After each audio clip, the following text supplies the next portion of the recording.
I would go to the liquor store. I'd walk to the liquor store, get a handle of vodka.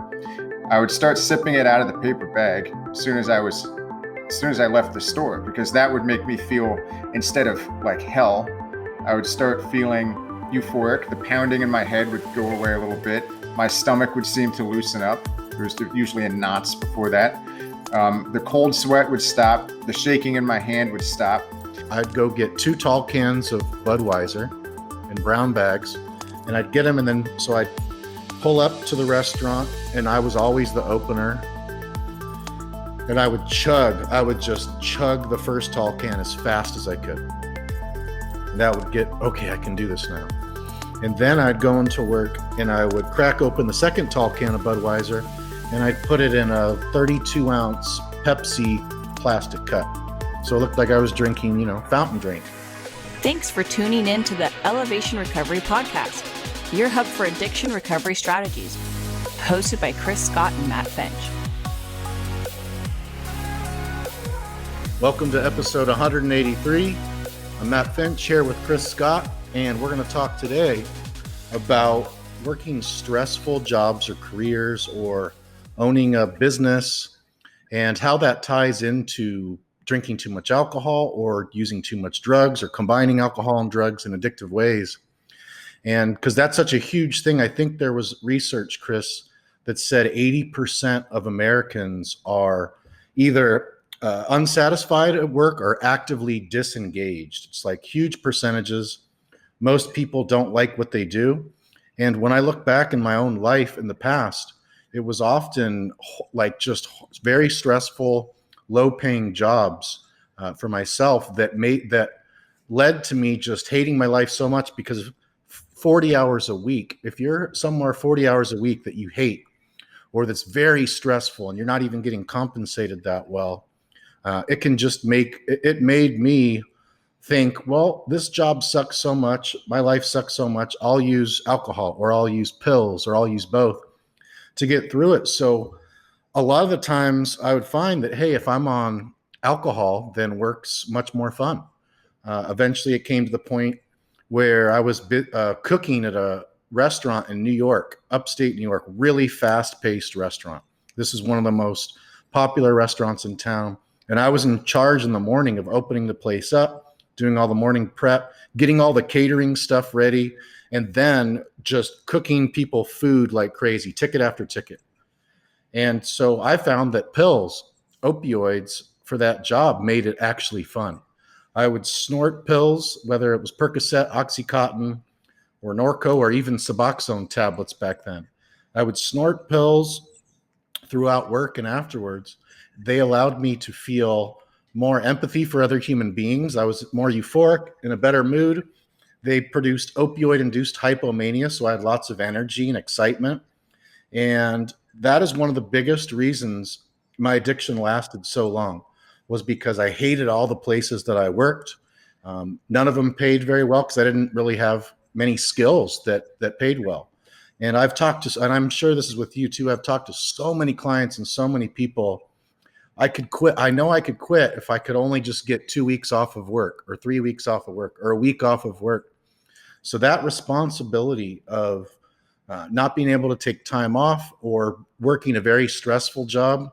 And I know with yours, with finance, I've never worked any job as stressful as the career that you had. So I'll just open it up with that. And I'm sure we'll tell some pretty crazy stories about what we did during our stressful careers, so people can see, like, yeah, it is possible to make changes in your life. If you're working a job that you hate and you've wanted to leave for many years, well, maybe this will give you the inspiration to start building new skills, checking out new opportunities, and start making a plan to exit so it doesn't go on any longer.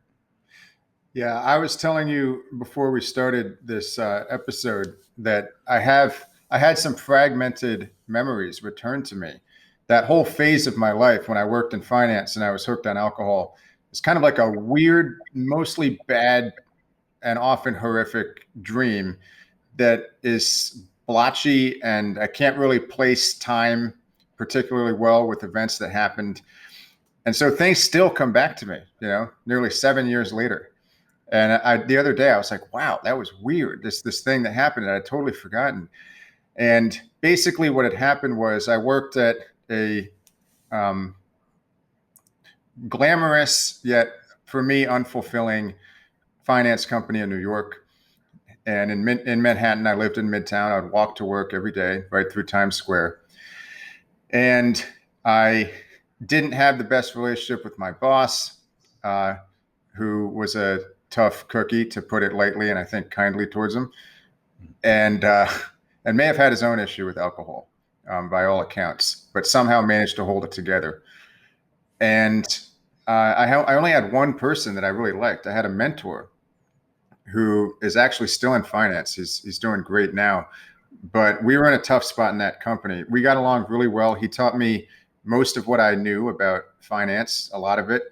And I looked up to him. He was a West Point grad. He'd served for 6 years in, I think, Afghanistan, got his MBA, and then started. He was about, I don't know, 8 or 9 years older than me. But we were similar personality styles, unlike all of the other people in our group who were disagreeable, put your head down and crunch numbers, and curse at people when they don't do what you want them to do. We weren't those types of people. So he ended up getting let go for reasons that I still don't completely understand, but I could guess mostly probably personality differences. And after he got let go, I was kind of like, this sucks. Like, I'm here. I hate the people. Like, that's what I was thinking at the time. Hate's a strong word, but I really did not like anyone I was with. I dreaded going into the office every day. That's the point at which I had this phase where I was like, to hell with my 5 p.m. rule. You know, I had this rule, like, don't drink until 5 p.m. Occasionally I'd break it, but then I could get myself back on track. At that point, I started drinking first thing in the morning. And I was like, well, I don't have to drive to work, so it's fine. If I was able to take a break in the morning from my work, I would sometimes go and get a fancy breakfast at like a hotel somewhere in Manhattan, because I was like, I deserve this because my life sucks. I just need some me time. I need some reward time. And then inevitably with the fancy breakfast, I'd be like, hey, by the way, I'll have a mimosa, or, bring me a martini, anything, to get my mind off of my life situation at that point. And so this started, and then eventually it got to the point where I was sick from breaking my 5 p.m. rule, starting that ridiculous blood sugar roller coaster early in the day. I didn't understand that. I thought I just had like this horrible anxiety that alcohol always used to fix, but for some reason it just wasn't fixing. It was getting more and more intense. And I just figured it was work. It couldn't have been the alcohol. The alcohol was what helped me. That was my resource for helping with the anxiety. And for some mysterious reason, it wasn't working as well as it used to. And I needed to drink more and more and more often. And, woe is me. It's just this mysterious, baffling thing. Of course, I didn't understand any of the biochemistry of what was going on or anything I could proactively do to fix it. So I just drank and drank. And I got to the point where I'd take a day off. I would be so relieved when I would actually, I had a BlackBerry at the time. I wouldn't even call my boss. I would send a message, an email to the receptionist, usually with my shaking hands. I'd be like, they can't see me like this. If I go in today, I'm going to get fired. So I need like I need some me time, some self-love and healing, whatever, with alcohol. I'm just going to take the day off. I'm going to escape, and hopefully I'll feel better tomorrow somehow. And so I'd send this email to the receptionist, and I would say, hey, can you tell my boss I'm not going to make it in? Maybe I have mono or something. I don't know what's wrong, but I'll go to the doctor. We'll figure it out. But this has been going on, as you know, for a while. And it's anxiety and mono, I think. I don't know. And so then I would go to the liquor store. I'd walk to the liquor store, get a handle of vodka. I would start sipping it out of the paper bag as soon as I left the store, because that would make me feel, instead of like hell, I would start feeling euphoric. The pounding in my head would go away a little bit. My stomach would seem to loosen up. It was usually in knots before that. The cold sweat would stop. The shaking in my hand would stop.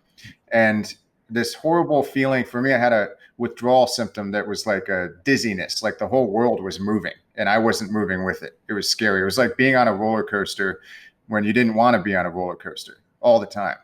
And that would start to go away. So things would start to stabilize. And I'd be like, wow, all right. So I'm on planet Earth, and it's not, I guess we're all whizzing through space, but it didn't seem to be whizzing through space without me.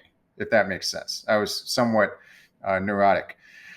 So then I would call up this deli, have them deliver an egg sandwich with, shitty white bread, eggs cooked in whatever seed oils they cook eggs in, probably American cheese. I would have that delivered to my apartment so that I could relax, of course, take my day off and enjoy my day off. I made lots of money, so it wasn't a big deal to pay an extra, $15 for a $4 sandwich to be delivered. And I would sit there and I would usually mix the vodka with like cranberry juice or something, with a lot of sugar. So I'd get a huge insulin spike and then it would crash. I'd be back to the cold sweats and shaky hands in a few hours. So I'd have to drink more and more. I had these giant glasses and I got to the point where I was filling 2/3 of it with vodka and just a little bit to top it off with the cranberry juice, mix it around a little bit, taste it, put on some mindless TV and sit back in my couch.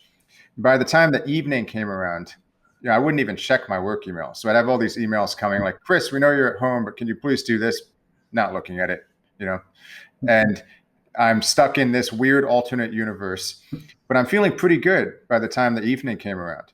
Cause I'd look at the handle of vodka. I'd be like, wow, that's 2/3 gone. That's crazy. But my anxiety's gone. So it must be working. It's doing something good. This is my medication. I don't want to take drugs from the doctor. And that's the only other option I thought I had.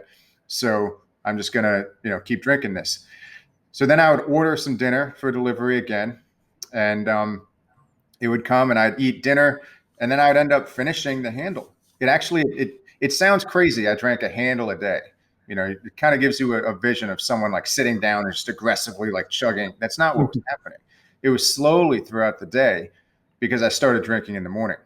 And that's when things started getting worse and worse and worse. And, by the time I'd go to bed, I'd be feeling pretty confident because I'd be like, hey, I feel good now. I think hopefully I can keep feeling this good. And this is just my permanent state. This is my new homeostasis and I'm going to feel good tomorrow. I just want to feel like this forever. And then, as baffling as it is, I would wake up in the morning with cold sweats and shaky hands, feeling like hell. My stomach's in a knot and the universe is moving. I can't handle it. And I look out, I was on the 34th floor of an apartment building. I would look outside and get scared because I was so high up in there and I'd have to have a drink. So that was my state of mind for a while. And I blamed it all on work. But looking back, if I had understood the biochemistry of what was actually going on in my system, I'm not saying it would have been easy to change right then and there, but at least I would have had a chance. I would have known what was going on when I drank the alcohol. I would have known about systemic inflammation, the blood sugar roller coaster I was on, the nutrient and neurotransmitter deficiencies that I was creating at a rapid pace, the disruption in REM sleep that, REM sleep is our evolutionarily built-in emotional therapy. So I couldn't even process, say, the firing of my mentor, who I respected and missed, without REM sleep. So I basically was developing some mild PTSD, and everything was just bad. And I had no idea what could be done. So these are the kinds of things that we try to help people fill in the missing gaps with. If you're in that situation, it's not hopeless. And, obviously understanding the situation is not going to cure you. You have to take action. You have to be proactive. And for some people, there's a lot of trial and error.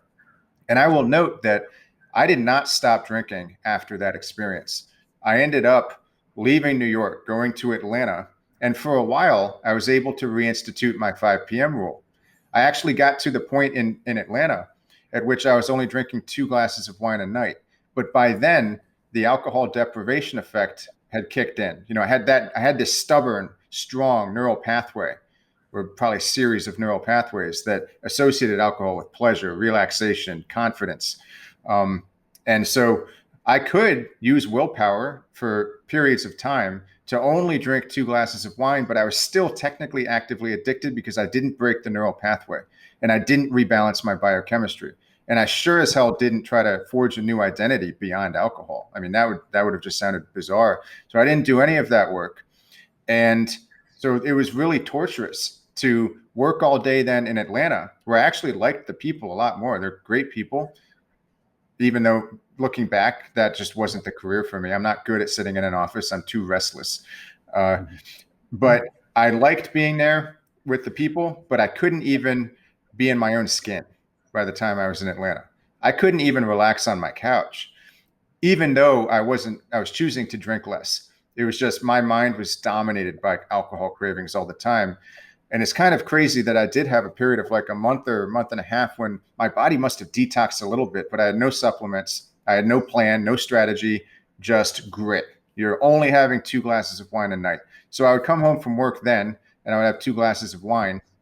And it was like the best thing I'd ever tasted, done, felt, experienced.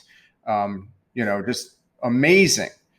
I smelled someone's glass of wine like a year ago. I was like, it smells not good. It's like a little sour. And, how was this like the elixir of the gods for me when I was dependent? But it was basically a totally different substance. Same substance, but totally different perception. So I'd have this wine at night, and then it would just be 24 hours of craving it again. So I was drinking less, but I didn't get better. And it wasn't until I made a decision to stop and give my brain time to rewire for an extended period that I could break that neural pathway and then develop and, rebalance my biochemistry, all of these things, but also develop an understanding of what was going on. I spent 7 years or so in a career, or 5, 6, I don't remember. As I say, it's all fragmented. Let's say I spent about 6 years in a career at different companies, moving around without having enough self-awareness to realize that it's not a big deal. I was just doing the wrong thing. And I so underestimated my own abilities to figure out what could be the right thing that I stayed stuck. And I find that even with people who don't have alcohol addiction, they tend to underestimate what they're capable of doing. They assume that if they leave their current job, the only inevitable outcome is that they're going to starve or they're going to run out of savings. It's going to be a huge disaster. Now, that's not to say that if they leave their current job, they're going to be self-made multimillionaires overnight. There's usually a process, but you can embrace the process. You can downsize. You can learn how to be happy in your own skin. You can get your fitness back. Maybe I worked part-time as a trainer, making very little money, actually racking up a little bit of credit card debt on food.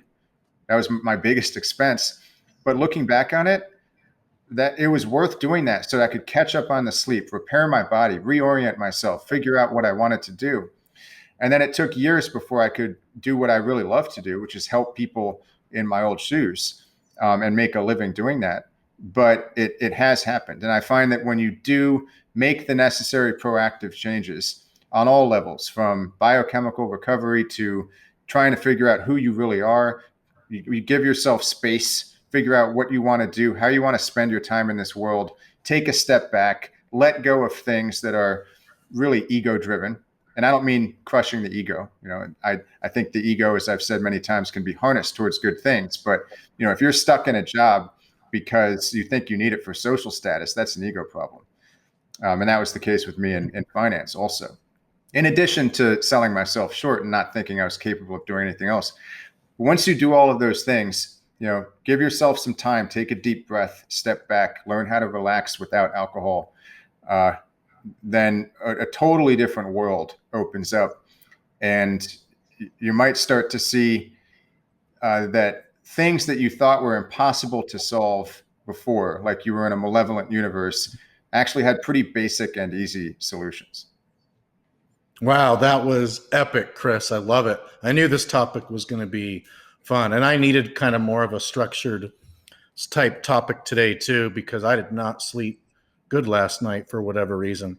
But anyways, probably not because of vodka and cranberry juice, though. Definitely not because of that. I didn't go in the hot tub last night. Maybe that's why. Although 2 nights ago, I slept really good. We went in the hot tub that was overlooking these desert mountains here in Palm Desert, while the wolf moon, the March full moon, is known as a wolf moon. The Native Americans used to call it that because it's around this time of year that the earthworms start to come up closer to the topsoil because there's food there. And so we are watching the wolf moon rise, and it was huge, and it was like this deep orange. And I slept really good that night. But the first time I ever started to use substances addictively while at work was when I was a cook at a Philly cheesesteak restaurant, where mostly all I did was I was on the grill, and I was just going through tickets, cooking up cheesesteaks, chicken cheesesteaks, Baja cheesesteaks, and a bunch of stuff. Anyways, that was when I was in my mid-20s, and that was when I was still drinking and partying and doing drugs. And like you, around that age, I didn't have a lot of awareness. And a lot of times I'd go to the bars or parties on the weekend, and even weeknights too. And then I'd go into work the next morning, like maybe on 2 hours of sleep or 3 hours of sleep, or maybe 4 hours of sleep if I was lucky. And wake up just like, oh my gosh, I feel like totally sleep deprived, not only not getting enough sleep, but just totally drunk while you're sleeping. So it's awful sleep on top of that. Waking up hungover, and what would I do? Well, in San Diego, California, they have like stores where you can buy alcohol pretty early in the morning, and some of them even like 6 or 7 a.m. So that's what I did. I went to a store on all those mornings when I felt like that. I'd go get 2 tall cans of Budweiser in brown bags, and I'd get them. And then, so I'd pull up to the restaurant, and I was always the opener. And I would just chug the first tall can as fast as I could. And that would get, okay, I can do this now. And then I'd go into work, and I would crack open the second tall can of Budweiser, and I'd put it in a 32-ounce Pepsi plastic cup. So it looked like I was drinking, fountain drink. And I would just sip on Budweiser the whole rest of the shift, and that would get me through it. Looking back on that, oh my gosh, it's just such torture, such self-induced torture to yourself. And lots of different times that happened. And then it was fast forward. The last job I ever did that at was another cooking job at a restaurant, the one in upstate New York. By that point, I was drinking a lot less alcohol in life because I was on opioids daily and taking benzos whenever I could find them. So by that point, I was totally physically and psychologically addicted to opioid pills. But the thing that I liked about those was they helped me get through work and tear it up. Whereas alcohol, I would try to like do my best so no one knew that I was, intoxicated, so no one could smell me. And I would do the least amount of work possible on alcohol. I would just do hardly anything and try to get away with it, do the least amount I could. On opioids, I would go above and beyond what I could normally do, because by that point, opioids gave me lots of energy. Some of my friends that would take them, the opioids would make them really tired and spaced out and nauseous. Some people would puke. Whenever I did opioids, from the very first one I ever took, when I was 22 at my friend Morgan's house on Delmar Avenue, a half block away from the Pacific Ocean, he took a Vicodin because he hurt his shoulder and got Vicodin prescribed. Never had it, neither did I. We're hanging out. He goes, "Hey, you want a Vicodin?" I'm like, "What's that?" And he told me it's for pain, but it gets you high. And I was like, "Yeah, let me get one." We both took one 500 milligram hydrocodone. 45 minutes later, Morgan was like this, drooling, like 99% asleep or 100% asleep, drooling. And I was jumping up and down with energy and confidence and euphoria, and the sky was a new shade of blue. So that, substances for many years were a resource for me. Number one, to be able to lower anxiety or get rid of anxiety. Number two, to be able to raise confidence. And number three, to not to actually love people and love, because I wanted to be in a good mood at work. I don't want to just 5 days out of every week. That's such a huge part of your life. I didn't want to be miserable. So I thought the only choices I had were either be miserable or use substances to make this job not miserable. Now looking back on that with much more awareness than I had back then, it's just really funny that any human that's an adult would make decisions like that. But I mean, a lot of times people in their 20s are kind of just big kids, not really quite fully functioning adults. I'm sure it's different in other countries, but in the US, and especially within the last maybe 15, 20 years, people are taking longer to grow up, with people not moving out of their parents till they're in their 30s or never moving out. It's happening a lot. And so, and there was a video I watched this morning too, and I'll shut up. And it was this guy talking total shit about the self-help industry, and just, it wasn't like a fair pros and cons. It was just totally shitting on it big time. And I was thinking, well, before I got into self-help, which I like to call personal and professional development, before I got into it, I was working jobs that paid $10 an hour or less. I think the most I ever made was $15 an hour. Usually $10 an hour or less, though. And I didn't have confidence. I wasn't good with girls. I wasn't, I was chronically neurotic, chronically low self-esteem. So I'm sure glad that I started to read those types of personal transformation books, because within a few years of doing so, I started my first business. And within a year of starting that business, I was making much more doing that for a living than I was as a certified substance abuse counselor making $15 an hour. So I'm very glad that that industry's around, because it helped me a lot. It helped you, and it's helping a lot of people. Yeah, there's success porn where it's like, all you got to do is just grind.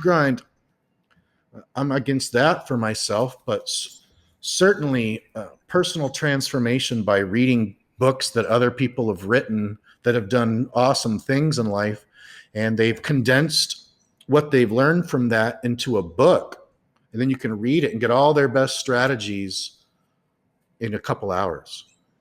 And this video was shitting on that, and I'm just like thinking, wow, I guess nowadays you just have to get the most traffic, you just have to do that type of stuff.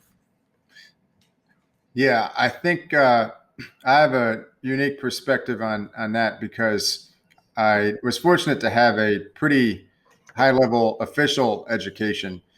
Even a lot of the books behind me now are sort of like highbrow intellectual type books. And I would have dismissed the self-help industry for sure, even when I was drinking a handle of vodka a day. Because I didn't think I had a problem.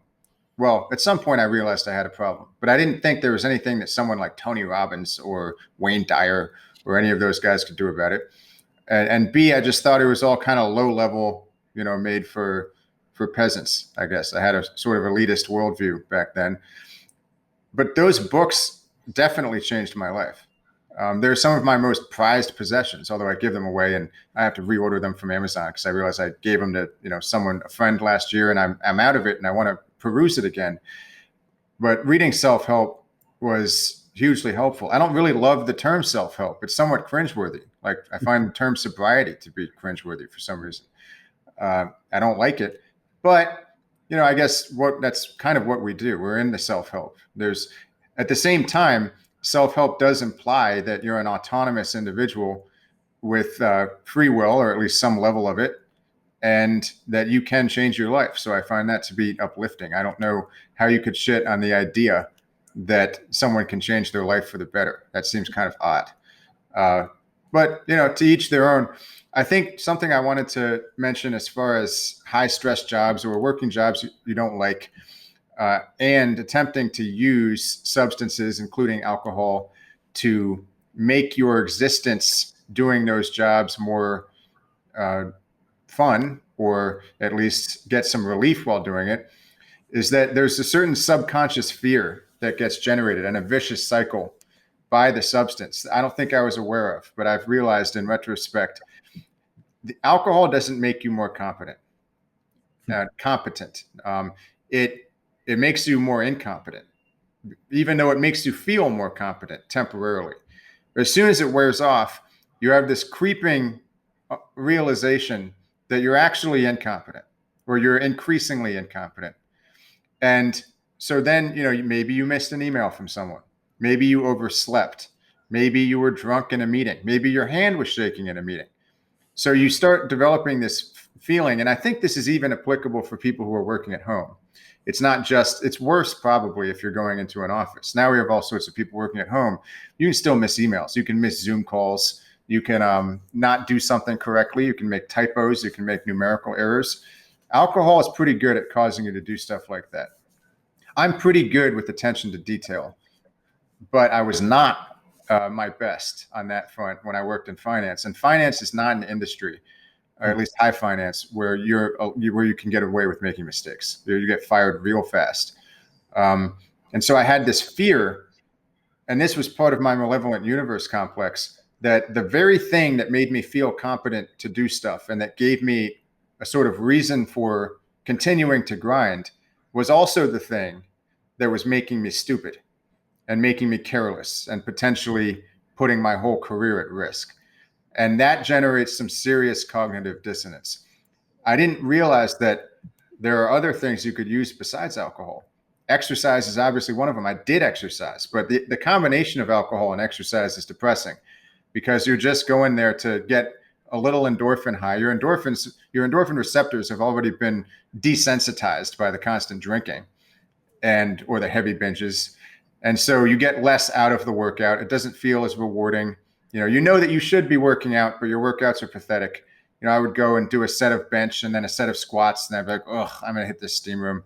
And I, at the time, didn't even understand the utility of the steam room. I'd stay in for probably 4 minutes and then be like, I feel like I'm going to suffocate. I'm going to take a shower and go home. That's not the kind of exercise that can get you out of addiction. It's best to, detox first. But anyway, I digress. I think in order to deal with that fear, you do have to go through a process of proactively fixing the root cause of what's going on, beginning with your biochemistry. And now I realize that what I really wanted, aside from the things I wanted as a result of that downward spiral, feeling like I could get my hand to stop shaking in the morning, the first thing I wanted from alcohol was, early in my career, was just to achieve that sort of relaxing, dreamy, ethereal sensation at night before I went to bed to make my day feel like I owned part of it. Otherwise, I was owned by the company I worked for and a boss that I didn't particularly like. So that was my me time. I didn't realize that I could have gotten that without alcohol. I could have found ways to do it. Now I have some spring dragon herbs adaptogen tea. I'm really optimized. I get a sweat in every day, whether it's from the sauna or from working out. Obviously, there's no alcohol toxins clouding my workout. I get a good night's sleep every night. So my neurochemicals are high. My GABA is in a good spot, so I'm able to relax. So I can achieve that sort of sleepy, relaxed, dreamy feeling before I go to sleep, just by reading a book or hanging out with my dogs. Being present. I can achieve that by being present rather than by using something that helps you to escape everything. And so it takes a massive shift for people to realize that this is what's going on. And people have different reasons for using substances. But at the end of the day, quitting a substance does not mean quitting your only possible mechanism of feeling good. It doesn't mean a lifetime of grinding and embracing the suck, although sometimes you can embrace the suck. I found that after I quit drinking, I could embrace the suck sometimes, and it would be a more enjoyable thing, and I'd feel more of a reward after doing that for certain periods. And then you need periods of relaxation as well. But when you do that, you get rid of the subconscious fear, that complex that I talked about, with the substance simultaneously being your coping mechanism for bad things and causing the bad things, the vicious cycle.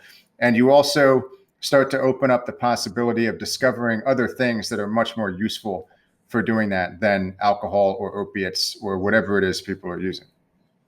Repeat that last sentence one more time, or that last point. That was a long sentence, so I don't know where you want me to start. So you said, and correct me if I'm wrong, using a substance to take care of a problem, which the substance is itself causing. Mm-hmm. When I was working at that restaurant job in upstate New York, I used to joke with two of my coworkers.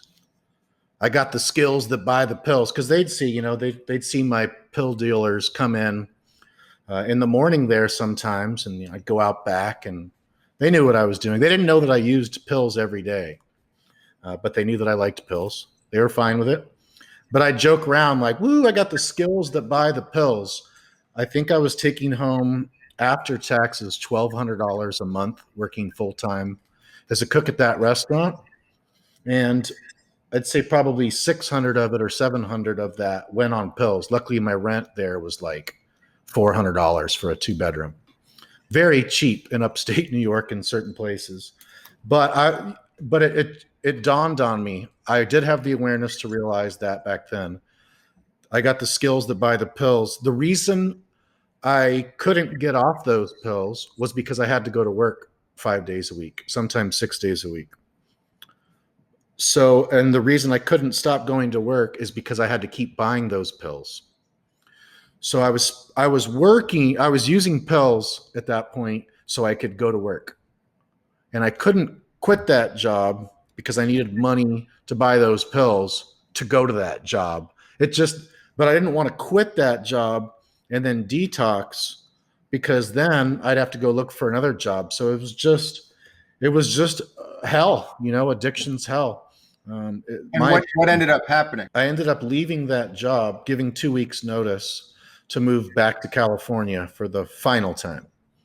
And I was moving back to California with my then girlfriend, the mother of my child and her new boyfriend, and we all moved back to San Diego. The mother of my child and her boyfriend were staying with my parents. And then eventually my girlfriend and I were too, and then they stayed somewhere else. So I gave 2 weeks notice at that job. And then I was going back to California. That's when I was going to get off opioids. No job. I could just get off opioids, be fine. You know what I did, Chris? We drove in 3 days from upstate New York to San Diego. And the last day we started off in northeast Texas. And we did that all the way to San Diego in one session. And once we're about 2 hours away from home, I started to text old pill dealers. And before I even got to my parents' house to go unpack and everything, after driving, I think 18 hours that last day, I went and spent a bunch of money. I bought a bunch of Valium and I bought a bunch of Norco. And then I think a month after that, just randomly, I found someone that sold heroin. Fucking game over after that. Full-blown heroin addict. Easy to switch from that to pills. But then that's when I OD'd like 5 or 6 months later on methadone and Valium. And so, yeah, then I didn't have to work job. It's not dissimilar from my experience then, because I had a period of reducing my intake, whether by choice or not, it's not important. And then later on, the shit hit the fan, and I'd gone to another place just like you. I don't want to necessarily discount the possible utility of moving to a new place, because that can be helpful. But you have to move to a new place with a new mindset and an understanding of what's going on in your body and your brain. And I find that if people have this sort of mystical, quasi-religious view of what's going on in their brains and bodies, it doesn't fully make sense, and therefore it's less compelling, rather than understanding the actual science of what's going on. That helps you to be proactive. And if you can do that, as I said, the knowledge itself is not enough. There has to be proactive commitment and concrete steps and strategies that you're going to use, and often support from other people and all of these things. That's why we talk about the biopsychosocial spiritual hierarchy of recovery. It's not why we say, you just take vitamin D3 and you'll probably get better. Maybe that's a part of it, but you have to have an all-encompassing blueprint for recovery. And you have to have that inner fire, that inner spark, which for a lot of people comes from pain, in order to really be committed to it. And you might stumble, you might fall down. Whether or not you stay in the job that you want, that you're in, is up to you. I've had some people who've been private clients of mine or who have been in my online course who love their jobs. They're in the thing for them. And for some of them, they make plenty of money. For others, they don't make a huge amount of money, but they don't care. But the job is not the focus it's not the problem, not even part of the problem. But for a lot of people, the tragedy lies in the fact that they never found what they wanted to do because they were so afraid while caught in that vicious subconscious cycle with the substance that simultaneously seems to be their only hope and the thing that's holding them back from full, well, not just health, but self-realization as well. So I think I'll leave it at that for today, because I know we're going to keep it short and sweet, but feel free to add anything you like. Yeah, I'll just add that I've noticed, at least with my private coaching clients, the ones that are, typically when you're detoxifying off alcohol or drugs, the older you are, typically the harder it can be. That's definitely not a rule, but it's very typical. But oftentimes the people that I work with that have the highest success rates are the ones that are retired, because there's just many people in this category that I've worked with, they don't have any careers anymore. Their kids are growing up. A lot of them have a supportive spouse too. And so when you can commit 100% of your time, energy, whatever it takes on getting healthy, and that makes it a lot easier. Now, real quick too, when I was at that job, I did detox from opioids while I was working at that place. I did a Suboxone taper, a short Suboxone taper, and I took a 3-day weekend, and I took like a few oxycodones per day for the first 3 days. And then for like a week, or for 4 days or 5 days, I took benzos. I took low dose Valium throughout the day, and that got me off. I didn't have a bad acute withdrawal, but my post acute withdrawal for the first 2 weeks, this is probably at age 30, maybe. And for the first 2 weeks, going to work was nuts. My legs were exhausted. I was anxious. I was depressed. I was painful everywhere. Like, opioid post-acute withdrawal just sucks. So the first 2 weeks, every day, I pretty much collapsed. When my shift was over and I went home, I'd collapse into my lazy boy, put my feet up, put on whatever season of Dexter I was catching up on. But I was able to do it, and I stayed off at that point for 4 months. And you know what, Chris? I was not out of post-acute withdrawal. Even at 4 months in, at the age of 30 years old, after only being on pills at that point for maybe a year. And I had a consultation with a new alcohol recovery client yesterday who I'm going to coach to help come off alcohol. And she was saying she had a year off alcohol. Her psychiatrist gave her 3 days worth of Librium to do an alcohol detox. But she said that's all it was. And she said that whole year she thought she was going to be starting to feel better, but the whole year she still didn't feel good. She still had anxiety. She still had depression. She still didn't have a lot of energy or focus, but meanwhile, she was off alcohol. And so then she said, well, maybe I'll just drink a little bit. I need to just be able to drink a little bit. Since she wasn't feeling good, the alcohol made her feel better. But then she would use it more. Then all of a sudden her brain needed alcohol just to feel normal, let alone better. And then all of a sudden now she's been on this long relapse. And she was saying the reason she wants to do the Fit Recovery coaching program is because it looks like it takes care of the rest of the phases. You have aftercare. So it's the detoxification to come off alcohol, then repairing all those neurotransmitters, inflammation, nutrient deficiencies, endocrine dysfunction, getting her brain optimized as fast as possible and to get over pause fast, plus the psychological strategies, coaching, accountability, support.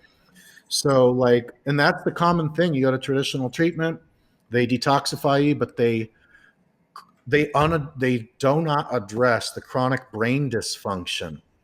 When you're using alcohol, drugs daily, and then you get off, there is chronic brain dysfunction that continues for most people, at least a few weeks, if not a few months, to at least some degree. Some people, 2 years or longer, can have the chronic brain dysfunction post-acute withdrawal. I've seen people 3 years, they're still in post-acute withdrawal, coming off of 20 years of methadone cold turkey in jail or something. So that's all I wanted to end with, was that, I did actually do an opioid detox at that place, but then I got back on. One night, 4 months later, my old dealer texted me. I had deleted his number, said he had oxys. I can just do a little bit now. I'm not dependent anymore. I can do a little bit here and there and have fun. I was snorting pills that very night. the next morning, the next afternoon, the next night. Then I was calling my tattoo artist in Albany, New York, and telling him that I need to reschedule my upcoming tattoo appointment to get this New York cool, my favorite artist right there. Because I didn't tell him the real reason. The real reason I was rescheduling for 2 weeks out was that I had spent all my tattoo money on a few days worth of pills. And then I rescheduled it again after that. So I just want to end with that. It's like, I could have stopped all this stuff so much earlier had I known what the fuck to do. I didn't know what to do.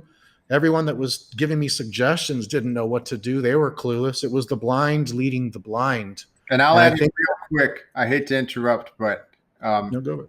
the unfortunate reality is that the traditional treatment system consists of putting people in a state of so-called sobriety that is actually a protracted state of alcohol or drug deprivation.